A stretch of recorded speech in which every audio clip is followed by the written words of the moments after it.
El ser humano ha desarrollado comportamientos, actitudes y estilos de vida que lo alejan de Dios. Y esto es a causa de las fortalezas personales. En esta serie que estamos estudiando, tenemos que aprender cuál es nuestra posición, desde dónde nosotros estamos haciendo la batalla espiritual, desde dónde nosotros estamos actuando, y la raíz de todas estas cosas que nos acontecen. De pronto usted en algún momento de la vida se habrá preguntado por qué le pasa una cosa o por qué le pasa la otra. Hay cosas que no tienen explicación. Enfermedades que usted va al médico y de pronto no le detectan nada. Circunstancias en su casa donde usted no se explica cómo pasan. Incluso hay casos que, aunque a usted le parezca extraño, de lugares donde todo lo que se conecta se daña. Y han mandado a revisar el sistema eléctrico y no hay ningún problema. Aunque usted no lo crea, hay cosas que su raíz es en el plano espiritual. Veámoslos a través de la Biblia. Y vamos a empezar con este tema, que lo vamos a dividir en varias partes. Y el tema va a ser derribando las fortalezas personales. Y quise tomar este tema ahora y no más tarde, porque sé que muchas de las cosas que usted va a estudiar las va a entender después de entender esta parte de las fortalezas personales. Ahora bien, hagamos un paréntesis y tomemos la definición de lo que es una fortaleza personal. Es básicamente un pensamiento donde se acepta la situación la cual parece ser incambiable, aunque sabemos que no es la voluntad de Dios. Eso es algo que te captura, algo que te dirige, algo que te encamina hacia una vía que no es la voluntad de Dios, pero que tú has llegado a ese punto y de pronto no sabes ni siquiera por qué. Los deseos carnales, los deseos de satisfacción propia que no son convenientes y que la gente sigue viviendo en ellos se dan a causa de estas fortalezas personales, las cuales hay que derribarlas. Si usted no derriba esas fortalezas personales, usted no va a poder avanzar ni en la vida ni en el plano espiritual. Ahora bien, miremos esto. Vamos a volver al pasaje que hemos estado utilizando en toda esta serie, que es el capítulo 6 del libro de Efesios. Vamos primeramente a recordar cuál es tu posición. Habíamos hablado en sesiones anteriores acerca de que la batalla espiritual toma lugar en un plano, y ese plano lo llamamos el plano espiritual o las regiones celestes. Hay 3 cielos, según la descripción bíblica y aún según la descripción científica. Lo que tú puedes, entre comillas, ver, porque realmente no lo puedes ver, pero lo que tú puedes respirar, el aire, la atmósfera, lo vamos a llamar el cielo atmosférico, es donde nosotros habitamos, donde está la presión correcta para que tú y yo podamos habitar, donde los aviones pueden volar, donde se albergan las nubes que hacen posible el ciclo del agua. Eso lo vamos a llamar el cielo atmosférico, el plano espiritual alrededor de nosotros. Existe un segundo plano que es el plano estelar. En ese plano, según la Biblia, habitan los ángeles, habitan las huestes espirituales y también habitan las estrellas, que en efecto Dios tiene un nombre para cada una de ellas. Y está el tercer cielo, que es la habitación de Dios, que también lo conocemos como el firmamento. Ese es el tercer cielo. Y en ese plano espiritual, allí en ese plano espiritual, toman lugar muchos procesos y muchas transacciones que dan como resultado todas las cosas que nosotros vemos en el plano visible para el ser humano. ¿Cuál es la posición donde yo me encuentro o en qué lugar me encuentro yo como creyente en Dios a través de Jesucristo? Efesios capítulo 2, vamos a Efesios capítulo 2, versículo 6. Luego vamos a volver a Efesios 6, pero vamos a Efesios 2, 6. Dice de la siguiente manera: y juntamente con Él, está hablando, se está refiriendo aquí de Jesús, juntamente con Él nos resucitó y asimismo nos hizo sentar en los lugares celestiales con Cristo Jesús. ¿Bien? Y dice, para mostrar en los siglos venideros las abundantes riquezas de su gracia en su bondad para con nosotros en Cristo Jesús. Dese cuenta que aquí está hablando un grupo selecto de personas. ¿Y cuál es ese grupo selecto de personas que estamos sentados con el Señor en los lugares celestiales? Aquellos que estamos en Cristo Jesús. Mire que hace énfasis en el versículo 6 y el 7, que es para los que estamos en Cristo Jesús. Tradicionalmente nos han enseñado que todos somos hijos de Dios, pero eso es una falsa, una falsa, que valga la redundancia, falsa afirmación. ¿Por qué razón? Porque el mismo Jesús en el Evangelio según San Juan capítulo 1 versículo 12 dice, mas a todos los que creyeron y a los que le recibieron, les dio el derecho, o sea, la potestad o el derecho de ser hechos hijos de Dios.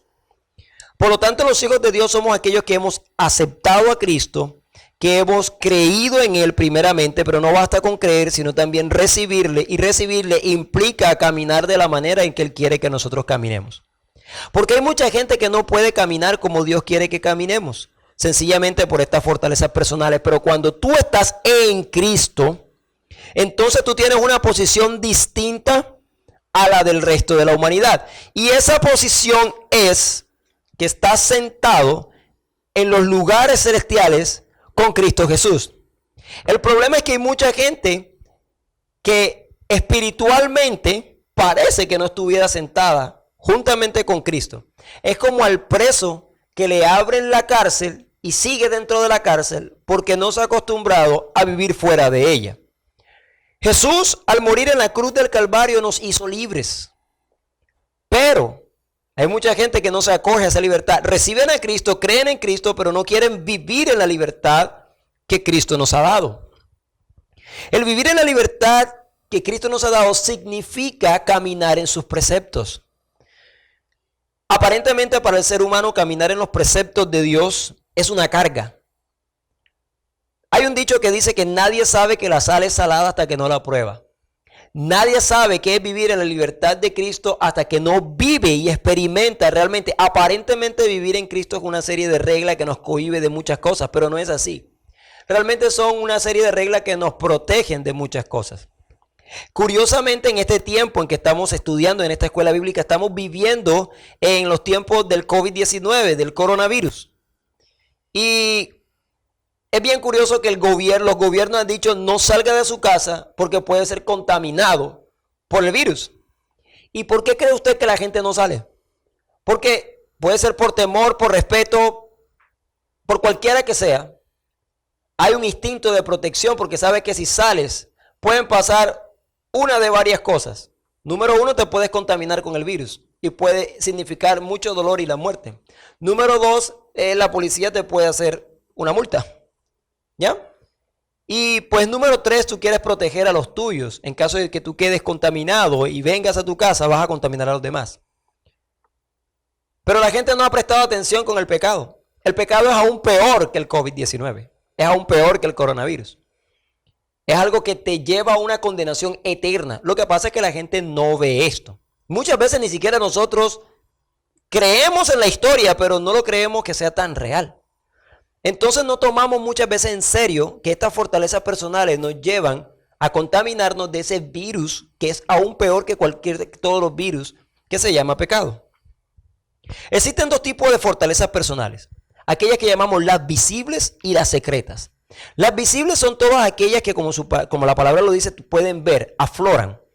Por ejemplo, una persona que es alcohólica es algo que es visible.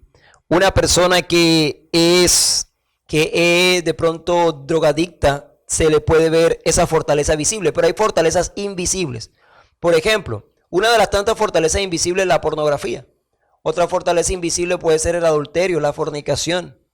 Deseos que van en contra de lo que Dios quiere. Y escúcheme, cada vez que Dios te pone una regla, realmente es como la regla que han puesto a causa de la pandemia. Es para protegerte, no es para hacerte daño ni para que tú vivas una vida aburrida. Entonces, ¿qué debo hacer para derribar esas fortalezas personales? Número uno, lo que ya estábamos hablando es recordar tu posición en Cristo. Si tú estás en Cristo, entonces tu posición determinará lo que tú vas a hacer, cómo vas a pensar y cómo vas a actuar. Bien. Segundo, dentro del mismo recordar tu posición en Cristo, usted también puede leer en Colosenses capítulo 3, versículo 1 al 4. Y esto nos habla acerca de dónde debemos tener nuestra mente. Muchas veces nosotros tenemos problemas terrenales que queremos solucionar, que valga la redundancia, con soluciones terrenales, pero que su raíz es en el plano espiritual. Usted no puede solucionar problemas terrenales que tienen su raíz en el plano espiritual con soluciones terrenales. Sencillamente usted tiene que buscar una solución espiritual, una solución celestial. Al recordar mi posición en Cristo Jesús, yo voy a saber desde dónde actuar. Y en esta serie vamos a aprender a cómo entrar en ese plano espiritual. En la próxima sesión vamos a estar describiendo cada una de las partes de qué es estar sentado con Cristo Jesús, en los lugares celestiales. El segundo punto es depender de la posición de Dios. También en próximos videos, próxima clase, vamos a estar viendo y desglosando cada punto de cómo voy a depender de la posición de Dios. Tercer punto será arrepentimiento de los pecados. Y el cuarto será la resistencia que nosotros tenemos que tener. Son 4 puntos que vamos a estar tratando. Así que, por lo pronto, la tarea es: vamos a tomar Efesios capítulo 2, versículos 6 y 7. Y vamos a meditar en qué lugar me encuentro yo. Y vamos a orar a Dios y le vamos a preguntar: Señor, ayúdame a entender cómo puedo yo hacer alarde, por decirlo así, de esa posición que yo tengo. Y cómo puedo actuar desde esa posición para solucionar en la tierra los problemas que tienen su raíz en los lugares celestiales. Nos vemos en el próximo video. Tome papel y lápiz para que pueda llevar nota y seguimiento de cada uno de los puntos que estamos tratando.